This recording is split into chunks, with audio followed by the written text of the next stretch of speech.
بسم اللہ الرحمن الرحیم صلی اللہ علی سیدنا محمد وآلہ واصحابہ وسلم۔ ہمارا آج کا موضوع خاص اسم اعظم پر ہے، اور ہم آج کی اس ویڈیو میں انشاءاللہ تعالی بتائیں گے کہ اللہ تعالیٰ کے اسماء یا قرآنی آیات میں کون سا اسم اعظم ہے، اور دوسرا،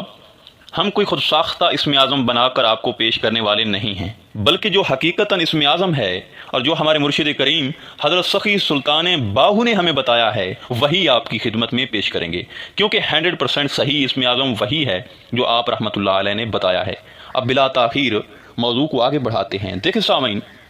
اسم عربی لفظ ہے جو ایک اکیلے نام کے لیے استعمال ہوتا ہے، اور اس کے ساتھ اعظم یہ بتلاتا ہے کہ اس نام سے مراد عظیم نام ہے۔ لہٰذا اسم اعظم سے مراد اللہ تعالیٰ کا وہ مبارک نام ہوتا ہے جسے پڑھنے سے انسان کو اللہ تعالیٰ کی معرفت نصیب ہوتی ہے، روحانیت کی اعلیٰ معراج نصیب ہوتی ہے، فقر اور عشق نصیب ہوتا ہے، اور ساتھ اسم اعظم کی برکت سے انسان کو ہر چیز پر تصرف حاصل ہو جاتا ہے، اور اسم اعظم کی برکت سے اللہ تعالیٰ انسان کو ہر چیز سے مالا مال کر دیتا ہے۔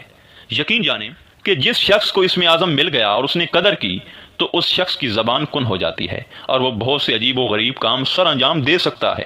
دیکھیں، عاملین، عابدین اور زاہدین نے ہر دور میں اسم اعظم کو تلاش کیا ہے، لیکن سوائے چند عارفین کے کوئی بھی اسم اعظم نہ پا سکا۔ بے شک انہوں نے دیگر اذکار اور عبادت سے اعلیٰ مراتب اور درجات تک رسائی حاصل کر لی، مگر وہ دریائے وحدت میں غوطہ ہونے اور وصال الہی سے محروم رہے، کیونکہ اسم اعظم کے بغیر کوئی انتہا تک نہیں پہنچ سکتا۔ مگر عموماً اس دور میں حیرانگی کی ایک بات یہ بھی ہے کہ آج کل خود ساختہ اپنی طرف سے لوگوں نے اسم اعظم بنا لیے ہیں اور اپنی دکانیں چمکانے میں مصروف عمل ہیں۔ ان میں سے کچھ جہلی پیر بھی ہیں اور کچھ تعویذ گنڈے والے عامل حضرات بھی ہیں، اور بدقسمتی سے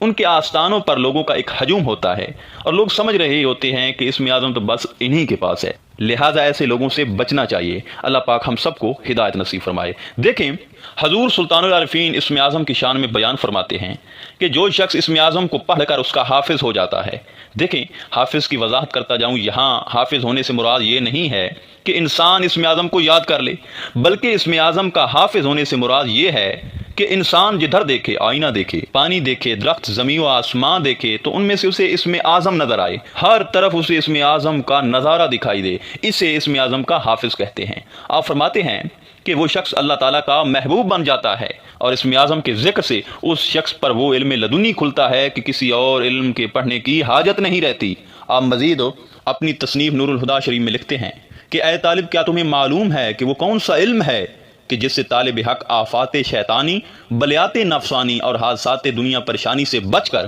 قرب ربانی میں پہنچ جاتا ہے، اور فنا فی اللہ ہو کر ہمیشہ غرق نور اور مشرف وصال رہتا ہے، اور اسے وصال لازوال حاصل ہوتا رہتا ہے، اور وہ کیل و قال کو چھوڑ دیتا ہے اور دیدار جمال کے مشاہدے کی لذت حاصل کرتا رہتا ہے۔ وہ علم اور راہ اسم اعظم ہے جس سے ساتوں اندام روشن ہو جاتے ہیں۔ اب یہاں ایک سوال پیدا ہوتا ہے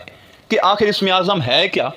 تو اس کا راز کھولتے ہوئے حضرت سخی سلطان باہو فرماتے ہیں، اے طالب، یاد رکھ لے کہ اسم الذات سے 4 اسم ظاہر ہوتے ہیں: اللہ، للہ، لاہو اور ہو ہی اسم اعظم ہے۔ آپ فارسی میں فرما رہے ہیں، اسم اعظم انتہائے باہو بود، ورد باہو روز و شب یاہو بود، کہ اسم اعظم یاہو نے باہو کا رہبر اور پیشوا بن کر اسے مجلس محمدی کی دائمی حضوری سے مشرف کر دیا ہے۔ آپ مزید فرماتے ہیں، اسم اعظم سے فنا فی اللہ کا مرتبہ حاصل ہوتا ہے، اس لیے باہو دن رات ذکر یاہو میں غرق رہتا ہے۔ آپ اسم اعظم کی شان میں مزید فرماتے ہیں، اسم اعظم ہو کرتے کرتے جب ذاکر کے وجود پر اسم ہو غالب آ کر اسے اپنے قبضے میں لے لیتا ہے تو اس کے وجود میں اسم اعظم ہو کے سوا کچھ نہیں رہتا۔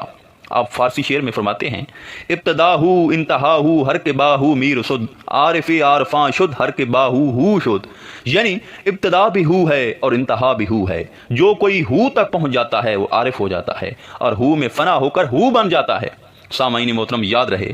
کسی نے یا حی و یا قیوم کو اسم اعظم قرار دیا ہے تو کسی نے یا رحمان کو اسم اعظم قرار دیا ہے، اور ساتھ یہ بھی کہا ہے کہ ہمیں کنفرم نہیں ہے، مگر حضور سلطان العارفین وہ ہستی ہیں